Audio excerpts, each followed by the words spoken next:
കൊതുകു വളരുവാനിടമില്ലാതെ പരിസരം വൃത്തിയാക്കണേ. വീടും വളപ്പും പൊതുസ്ഥലങ്ങളും ശുചിയോടെന്നും തിളങ്ങണേ. മഴയെത്തു മുൻപേ നമ്മുടെ വീട്, നമ്മുടെ സ്ഥാപനം, നമ്മുടെ പൊതുസ്ഥലം, നമ്മുടെ പരിസരം മഴയ്ക്ക് മുൻപേ കൊതുക്, എലി, മറ്റു രോഗാണുക്കൾ വളരുന്ന സാഹചര്യം ദിവസവും പരിശോധിച്ച് ഇല്ല എന്ന് ഉറപ്പുവരുത്തുക.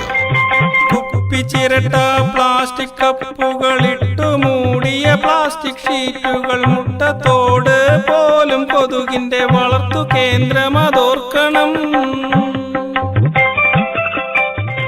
വെള്ളം കെട്ടിക്കിടക്കുന്ന സാഹചര്യം തീർത്തും ഒഴിവാക്കുക. മാലിന്യങ്ങൾ വലിച്ചെറിയാതെ സുരക്ഷിതമായി സംസ്കരിക്കുക.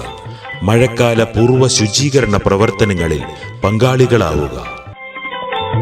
ഡെങ്കിപ്പനിയും ചികുൻകുനിയ, എലിപ്പനി, പിന്നെ മഞ്ഞപ്പിത്തം, പകർച്ചവ്യാധി, പെരുമഴയുടെ പഴയ കാലം അതോർക്കണം.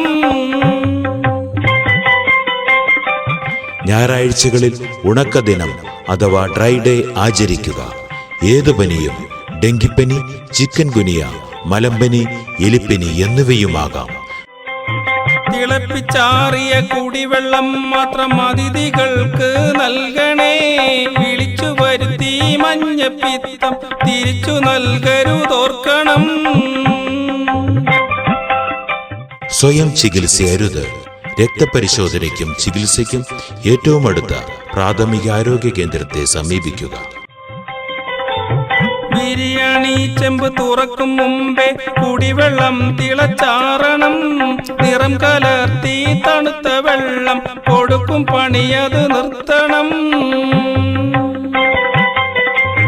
മഴയെത്തു മുൻപേ നമ്മുടെ വീട്, നമ്മുടെ സ്ഥാപനം, നമ്മുടെ പൊതുസ്ഥലം, നമ്മുടെ പരിസരം മഴയ്ക്ക് മുൻപേ കൊതുക്, എലി, മറ്റു രോഗാണുക്കൾ വളരുന്ന സാഹചര്യം ദിവസവും പരിശോധിച്ച് ഇല്ല എന്ന് ഉറപ്പുവരുത്തുക. വേറെയാണു വിചാരമെങ്കിൽ നേരമായതു മാറ്റുവാൻ. വെറുതെ എന്തിന് തടി പിടഞ്ഞിട്ട് തല തല്ലി നാം കരയണം. വെള്ളം കെട്ടിക്കിടക്കുന്ന സാഹചര്യം തീർത്തും ഒഴിവാക്കുക.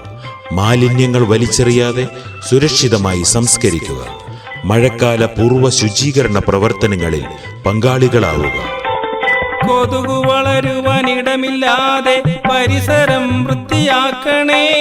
വീടും വളപ്പും പൊതുസ്ഥലങ്ങളും ശുചിയോടെന്നും തിളങ്ങണേ.